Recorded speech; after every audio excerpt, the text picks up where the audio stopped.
This video was made possible thanks to the support from my patrons. Pledge today and you can be involved in what videos get made next, and also get early access to them. Link in the description.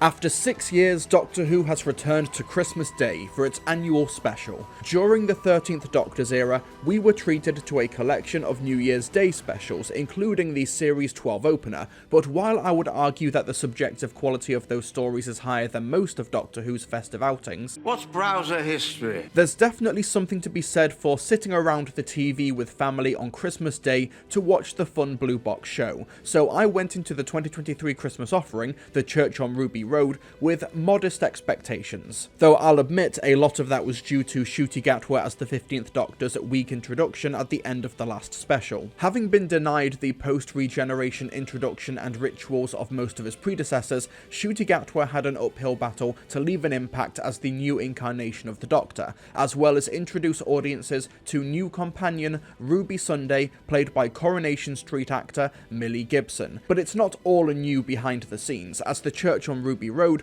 also brings back Series 11 director Mark Tonderai, who made one hell of a splash in 2018 directing The Ghost Monument and Rosa, and Murray Gold returns to his festive tradition of giving audiences an original song for fans to enjoy. But before we can get away with ourselves, let me back up. The Church on Ruby Road follows Mancunian, though living in London, Ruby Sunday, who is trying to find her birth parents with the help of a TV show hosted by Davina McCall. However, the foundling has been having a string of bad luck recently, and has close encounters with the enigmatic Doctor. Her foster mother, Carla, played by Michelle Greenidge, takes in another baby on Christmas Eve, but the child, Lulu Bell, is kidnapped by goblins to be eaten on their ships in the sky. It's up to the Doctor and Ruby to chase down the goblins and stop them from causing more havoc with Earth's babies. Now, in the spirit of most big Russell T Davies specials, The Church on Ruby Road goes big, it goes populist, and goes crowd-pleasing, from giving Ruby Sunday a sympathetic backstory as an orphan left at the doors of a picturesque church on Christmas Eve,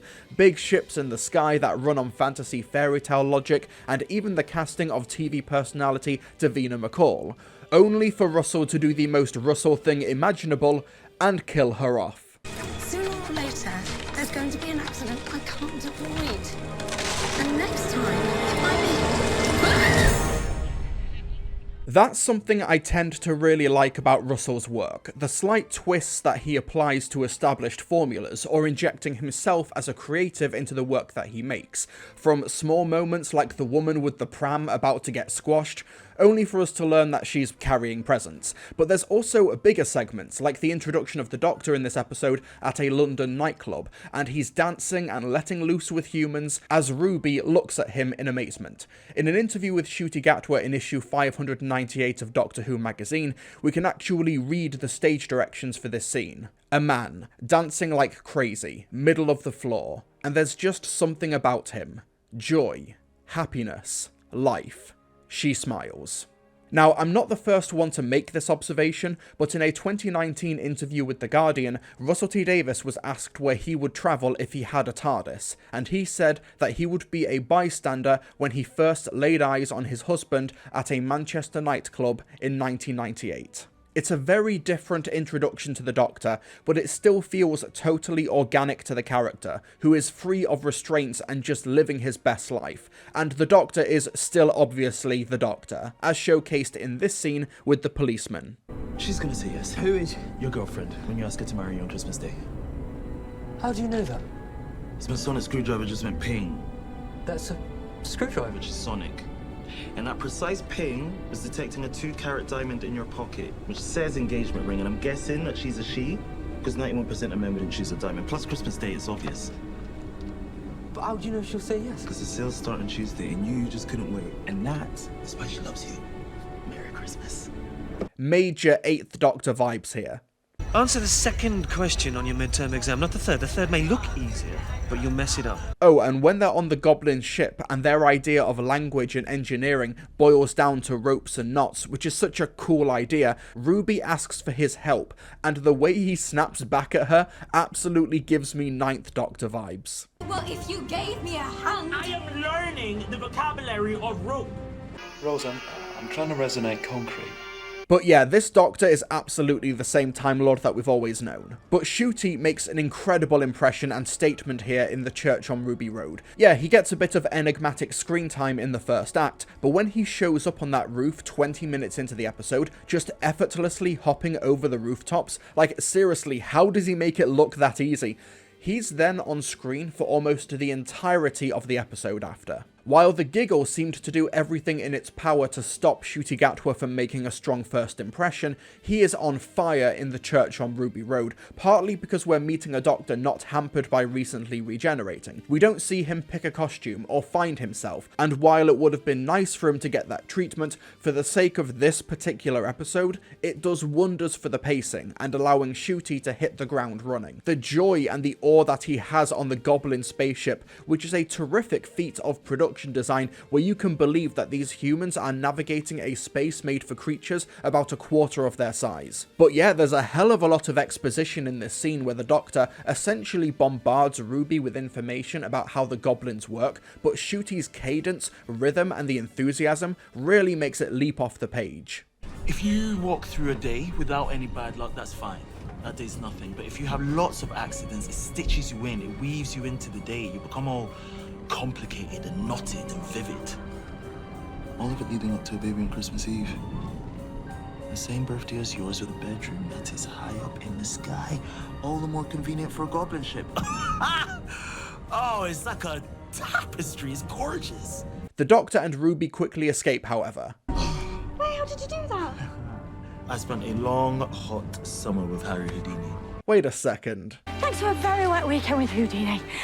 God, what on earth happened with Harry Houdini? Only to spot that the Goblins have gathered together to feast on the baby. Lulu Bell is in a conveyor belt, the Goblins are literally seasoning her, and she's heading towards the Goblin King, who, as the song says, he's not a myth, he's an actual thing. Oh yeah, there's a song. Baby, we can feast. We can dine 3 days at least.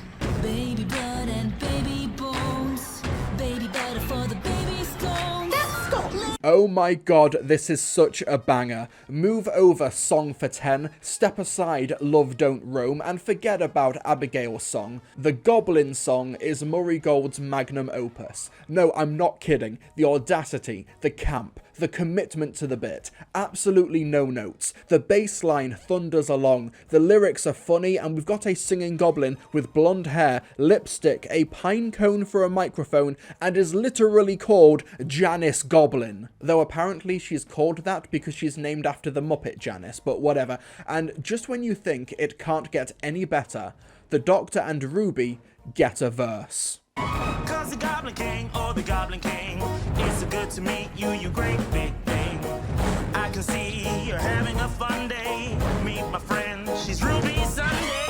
Oh god, this is so fun. I've been waiting years for a Doctor Who musical episode, and while this isn't it, I think it's so great that the Doctor and Ruby land in front of all of the Goblins, and in order to buy time, the Doctor plays their game and drops a banger. Also, as is to be expected of a millennia-old time traveller, his lyric game is strong, though Ruby Sunday, despite being in a band, is not quite as good. It's good to meet you, good to greet you, good to say how diddly teach you. Oh good, the not a rhyme button still works. I'm sorry, you were saying... But the Doctor is able to escape thanks to his anti-mavity gloves. Side note, I love how these gloves aren't over-designed. They're literally just black wool gloves with some orange lights on them. Easy to cosplay for fans, or for kids trying to copy them in the playground. And how amazing is the imagery of the Doctor, clearly trying to impress Ruby, just floating off the ladder in the sky. The Doctor has unloaded the baggage of his past and his trauma to such an extent that he's now literally weightless. magic stuff. Like I said in my review of The Star Beast, it's clear that Russell T Davies had been watching Stephen Moffat's era and has taken to heart his fairy tale aspirations for the show. But as I also mentioned in that review, it's clear he'd been watching the Chibnall era as well. I'm adopted. Yeah, I only found out recently. That's a coincidence. Oh, don't be saying that. So, do you know who your parents are? No, I was abandoned. Because Russell T Davies has incredible cojones, he's deciding to follow on with Chris Chibnall's vision of Doctor Who with the adoption metaphor. Obviously, whether or not this gets brought up again in the future remains to be seen, but going with this reading of the character not only gives the Doctor and Ruby Sunday some common ground when it comes to their origins and their identities, but perhaps this ties into the Doctor's rationale as to why the Doctor let the woman in the past walk away after leaving Ruby at the church. But moreover, it's also tying into the idea of the goblins reveling in coincidence, like the Doctor and Ruby being adopted, two girls born on Christmas Eve, Ruby's name is Sunday and Christmas Eve falls on a Sunday in 2023, etc. But while we're on the subject, I think that while Ncuti Gatwa gets the more fun and bombastic material, Millie Gibson is great in this episode as well. The episode definitely stacks the deck in her favour. She is a Mancunian orphan who was left at the door of a church on Christmas Eve.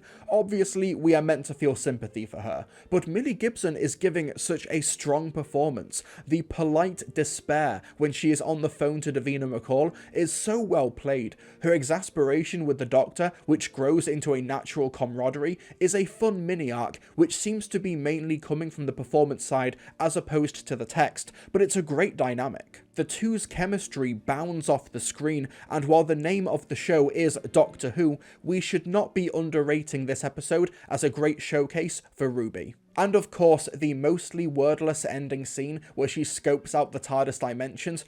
Oh, it's so good. Magic. Every time this happens, it's magic. Anyway, I'm getting ahead of myself here. Lulu Bell is saved, and God, I love the running joke of Ruby, Carla, and Ruth calling Lulu Bell a terrible name, but the Doctor loves it. Once again, a gag that might read as lame on paper works on the screen because of the conviction of the cast.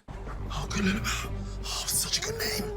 But for me, the best emotional beat of the episode is at the start of the third act. Ruby goes missing as the goblins go back in time to take her as a child, and the Doctor just breaks at watching the unfolding fabric of this once huge and happy family fall apart. Earlier on, we see the Doctor admiring the foster family of the Sundays, quietly acknowledging that he's got no one, and then, when he sees the alternate Carla, dejected by life, fostering kids for money, Cherry in the spare bedroom now miserable, and the whole flat a literal darker place because they didn't make it a home, an actual crack develops in the now broken home with Ruby's absence. The photos of the foster children on the fridge, some of whom are the Doctor Who production team for a bit of fun, is now bare, save for an Easter egg to the 2005 series. Have you tried that new pizza place on Minto Road? Do they deliver? Yeah. Yes, Ncuti Gatwa was amazing in this scene, the sad eyes and the quiet anger at what's been taken away, seeing Carla take for granted the idea of found family, something the Doctor wishes he could have but he doesn't. But shout out to Michelle Greenidge's bitter, heartbreaking turn at being shut out of society, locked in the attic, desperate for love but unable to get it. I love how the stakes of this episode aren't world-ending. The planet's not in danger, the UK's not about to get eaten by goblins, it's not a mass plan to eradicate Earth's children or whatever. No, what's at stake here is the happiness and thriving of one family, all hinging on one life. As the Doctor once said, an ordinary man, that's the most important thing in creation. The whole world's different because he's alive. God, this hits so hard, even putting aside the Christmas connotations to history-altering stories like It's a Wonderful Life, where an ordinary man wishes he was never born and is shown what the world would have been like without him, or A Christmas Carol, where Scrooge is shown the Christmas yet to come with his legacy. It's effective, festive cultural shorthand, but it's still played so incredibly well by the cast. cast. When the Doctor goes back to Ruby's after fixing the timeline, it's just like when Scrooge wakes up after his final spiritual visit and jumps for joy in his bedroom. So high on life and Christmas Carol energy that the Doctor even manages to do the unthinkable. And next time, it might be. Ta-da! You saved my life. Merry Christmas, Davina McCall. Who did not die? Oh, isn't that swell? But before we get to that, we get one of the best moments in recent Doctor Who memory, where the Doctor goes back in time to change the fate of the Sunday family, not just saving Ruby, but all of those people who she will go on to help and influence. He climbs to the top of the church on Ruby Road, equips his gloves only on 3% battery, and at first it looks like he's just climbing the ladder. But no, he's actually pulling the ship down, using all of his strength, and just as the salivating goblins are about to eat baby Ruby, he leaps off the church, taking the ship down with him and piercing it along with the Goblin King on the spire. This is the most metal thing I have seen in years, and it's amazing. Though that could have gone so much worse. Good thing the church stabbed the Goblin King and didn't stab baby Ruby instead. But yeah, this whole set piece is metal. I love how the Carol of the Bells is juxtaposed with the goblins preparing to eat Ruby. Like, this melody can't have been a coincidence.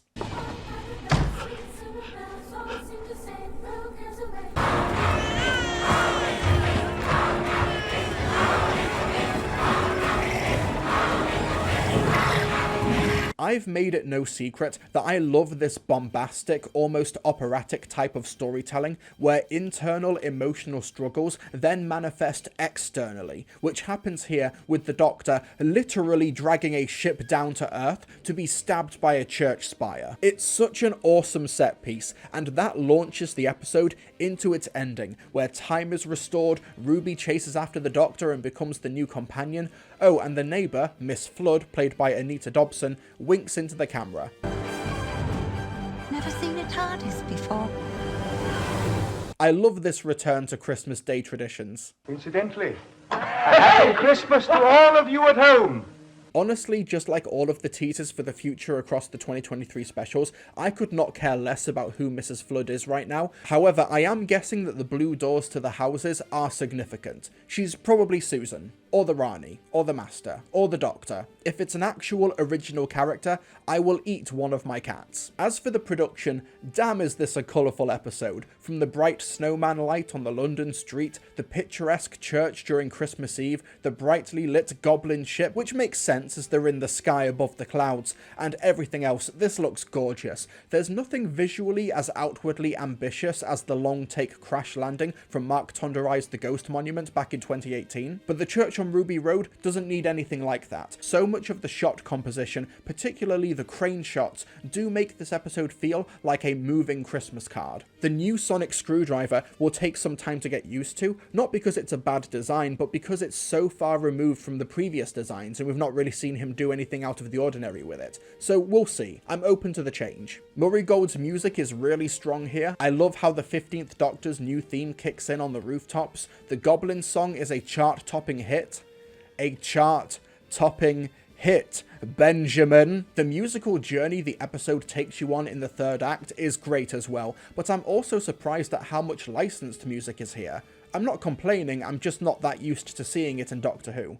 I'm also amazed at just how good the goblins look. I was surprised watching this episode's Unleashed at just how much of it was practical. There's CGI enhancements, but for the most part, these are real costumes and special effects wizardry, even the Goblin King. My wife's a special effects makeup artist, and we watched this episode together on Christmas Day, and she was amazed, so I'll take her word for it. The Church on Ruby Road is a really strong episode. By Christmas special standards, it's indisputably top tier. Doctor Who seems seems to very rarely put its best foot forward during the festive period, despite this being a time when more eyes than normal are on the programme, and I've always found that a real shame. But while The Church on Ruby Road is not particularly experimental, doesn't push the characters incredibly far, it's a really fun ride with strong themes of found family that the cast really commit to and hit home. The episode has a slow start, but Ncuti Gatwa and Millie Gibson make a brilliant first impression together, and once the episode starts, it just doesn't stop. It's fast, it's fun, it's festive, it's all I want from a Christmas special, and even on repeat viewings, its charm still manages to uplift me and carry me through what's, in the end, a pretty basic fairy tale time travel story, but it's carried by its conviction. And with that, we're entering a new phase of Doctor Who, with Series 14, or Season 1, I'm not sure how we're categorising that, but anyway, join me next time as the 15th Doctor and Ruby Sunday treat time and space as their playground, from Abbey Road and the Beatles to Regency and the Duchess. Spaceships, landscapes, unit and political intrigue, this is Doctor Who in 2024. I'll see you then. Hey folks, thank you so much for watching my review of Doctor Who The Church on Ruby Road. We are now entering a new era of the programme and also a new year for the channel, 2024. I've got loads of awesome stuff lined up for the channel, which I hope you're really going to enjoy. So you're notified and all of that, be sure to subscribe. It also really helps me out. Like the video, leave any comment down below to appease the almighty YouTube algorithm. I want to know what your favourite Christmas special is. I want to try and do a holiday specials ranking video later on, but I sort of want to read the room here. I want to know what you folks think about the Christmas specials generally. I also want to give a shout out to my patrons. You should be able to see their names scrolling down the screen right now. My patrons got access to this review early. Some of them have got access to a Mr. TARDIS Discord server. And I want to give a shout out to these particular patrons: Adam Gratton, Ben Langdon, Brandon Kay, Tuba City Blues, Daniel Davis, Darius, Darren Carver-Bausinger, Dean Jones, Dreamer Who, Dylan Whitaker, Air Hoovian, Ginger Animator, High Lord Wolnir, Jack D. Evans, Joseph Adams, Lard Dragon Ezra, Leela, Maria Bergman, Marianne Mogensen, Mario Fanboy 15, Michael Serrano, Miranda Logan, Nick M, Palex, Pat Andrews, Randall Sprinkle, Raven Woods, Reese Lloyd, Ross A.T. Stewart, Ryan Duncan, Sam Montgomery, Samuel Whitaker, Sarah Parker Shemalt, The Evil Dalek, The Brit Sniper, The Scarlet Watcher, Toby Loxton, Will, and Yavenu. Thank you so much to all of my patrons, thanks to you for watching, and I'll see you all next time. Cats are fighting.